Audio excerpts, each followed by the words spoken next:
Millennial Philippines 2019 is brought to you by Potency, Mega Sound Smart Pro Videoke, Philippine Airlines, Efficacent Oil, and Nescafe Creamy White. Ang ganda! Ang ganda ng crown at ang gaganda din ng mga bit-bit ni Miss Health Cotabato. Lahat maganda, lahat mukhang masarap. Patuloy pa rin ang ating pag-explore at pag-discover sa iba't ibang probinsya ng Pilipinas dito sa Miss Millennial Philippines. Today, biyaheng Mindanao tayo. Aalamin natin ang mayamang kultura at ganda nito. Kasama si Miss Millennial South Cotabato 2019, Glycel Achura Navares. Be captivated by the charm of the land of the Dream Weavers with Mutya ng South Cotabato 2019, Glycel Achura Navares, Miss Millennial South Cotabato 2019.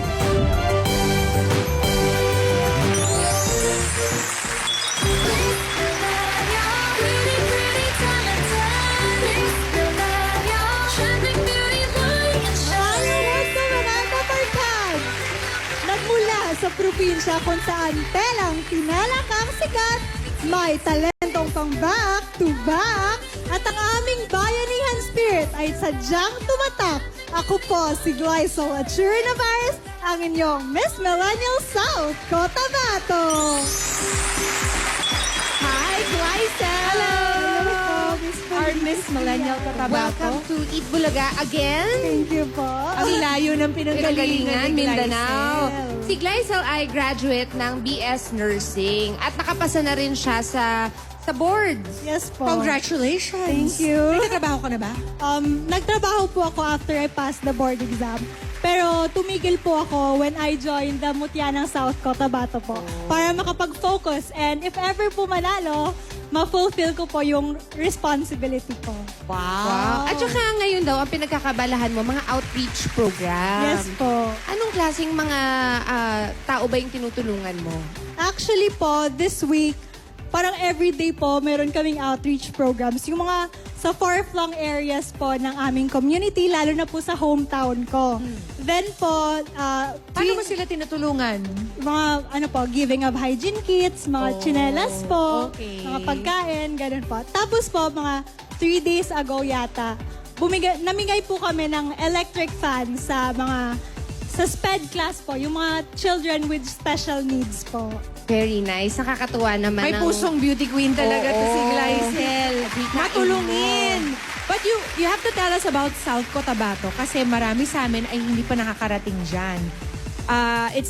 It's known as the land of the Dream Weavers, tama? Yes po. Dahil Land of the Dream Weavers po kasi isa po sa mga fabric ng South Cotabato is ang tinala cloth po.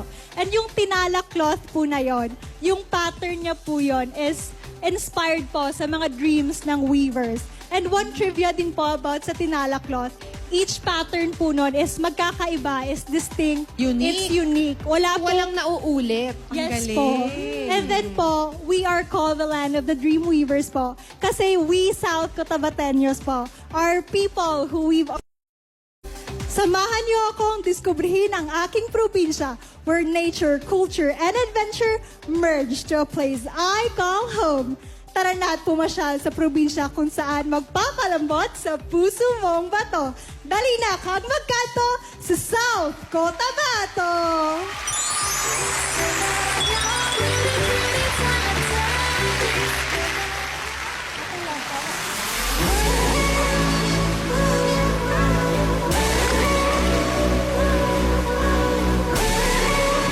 Dali na kag bisitahon ang amon probinsya kag kilalanon pa ang amon kultura kag tradisyon.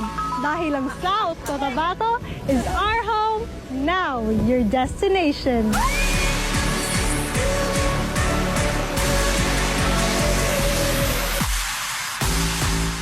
Isa sa pinakamalawak na pineapple plantation sa buong Pilipinas ay matatagpuan sa lalawigan ng South Cotabato. Isa sa ginapabugal sa South Cotabato, si Kuya Bing, na ginawaran bilang manlilikha ng bayan for her tabi weaving.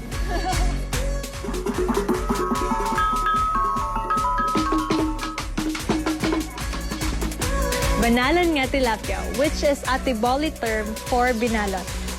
Namit! Kulmaan ako! Ari kita subong sa Lotus Garden. Balan nyo bala nga ang lotus nag-serve as natural food and habitat sa mga isda, lalo na sang tilapia.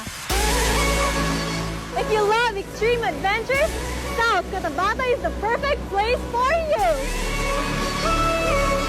Kailangan nyo man i-visit ang mga brass casting. Muna ila finished product, it's made of bronze and it's very, very nice. Nadiskubrihan ding merong mga tarsier na naninirahan dito sa bayan ng Tupi, South Cotabato. Dumayo na sa South Cotabato! Dahil sa land of the Dreamweavers, your memories will surely last forever! I am Glycel Achura Navarez, your Miss Millennial South Cotabato 2019. Lotus Garden po. So, it's like a pond na punong-puno ng Lotus flowers. Ano That's where they paborito mo grow. doon?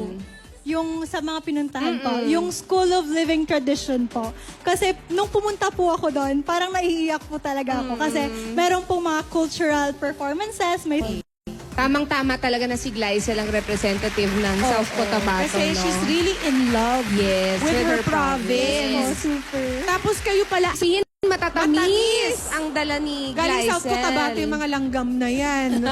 So, may mga prutas, katulad ng lansones. Ano ba ang Rambutan. top 3 mo dyan? Opo. Ano pa? Sige, go Yung- on. You also brought flowers. Opo, yung flowers din po. May mga plantation po kami doon ng mga bulaklak. Ng sunflower. Which is very mura. And yung mga prutas po, Unique nga sabi mo that can be made into bags. And di ba si Catriona Gray also wore a tinalak outfit? yes po, Catriona Gray. Actually po, eto po yung mga damit na sinuot ni Catriona Gray. Ang liit ng waistline ni Katrina. Siya kasi kahit saan pa po yung naabot niya ngayon, hindi niya po kinakalimutan yung hometown niya. And he's trying to bring our culture to the whole world po. The universe, Very rather. nice. Miss Millennial South Cotabato sa kanyang social media accounts for more updates about her province. May regalo ka, Glycel, mula sa mga kasama namin naghahatid ng Miss Millennial Philippines, kagaya ng post. Free 2-year song update and with mobile karaoke app controller. Ang Miss Millennial Philippines ay inihatid din ng efficient oil, araw-arawin mo. Nescafe Creamy White, mas masarap ang buhay pag walang pait. At ng Philippine Airlines, fly with Philippine Airlines, the heart of the Filipino. Maraming salamat din sa H&M Clothing. Glycel, imbitahan mo na ang mga dabarkads natin na pasyala naman ang iyong probinsya. Marami pang dapat i-explore sa aking probinsya dahil ang nature, culture, at adventure sa amin ay pure. Thank you. Yan. May flowers din kami. Wala kay basket. From Jensen. At next